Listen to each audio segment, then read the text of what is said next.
ರಾಯಚೂರು ಜಿಲ್ಲೆಯ ಸಿಂಧನೂರು ಪಟ್ಟಣದಲ್ಲಿ KKRTC bus ಹರಿದು ಮಹಿಳೆಯೊಬ್ಬರು ದುರ್ಮರಣಕ್ಕೀಡಾದಂತಹ ಘಟನೆ ನಡೆದಿದೆ.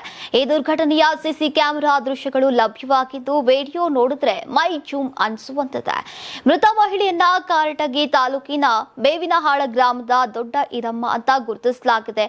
ಬಳ್ಳಾರಿಯಿಂದ ರಾಯಚೂರು ಕಡೆಗೆ ಬರ್ತಾ ಇದ್ದಂತಹ ಕೆಕೆಆರ್ಟಿಸಿ ಬಸ್ ಸಿಗಂದೂರು ಬಸ್ ನಿಲ್ದಾಣದ ಪ್ರವೇಶ ದ್ವಾರದಲ್ಲಿ ಒಳನುಗ್ಗುವ ವೇಳೆ ಈ ಅಪಘಾತ ಸಂಭವಿಸಿದೆ. ಬಸ್ ಚಾಲಕನ ನಿರ್ಲಕ್ಷ್ಯದಿಂದ ಈಗ ಮಹಿಳೆ ಮೇಲೆ ಬಸ್ ಹರಿದ ಪರಿಣಾಮ ದೇಹವು ಸಂಪೂರ್ಣವಾಗಿ ನಜ್ಜುಗುಜ್ಜಾಗಿರುವುದಾಗಿ ತಿಳಿದು ಬಂದಿದೆ. ಘಟನೆ ಸ್ಥಳದಲ್ಲೇ ಈಗ ಮಹಿಳೆ ಸಾವನ್ನಪ್ಪಿದ್ದಾರೆ. ಈ ಸಂಬಂಧ ಸಿಗಂದೂರು ಟ್ರಾಫಿಕ್ ಪೊಲೀಸ್ ಠಾಣೆಯಲ್ಲಿ ಪ್ರಕರಣ ದಾಖಲಾಗಿದ್ದು ಪೊಲೀಸರು ತನಿಖೆಯನ್ನ ಕೈಗೊಂಡಿದ್ದಾರೆ.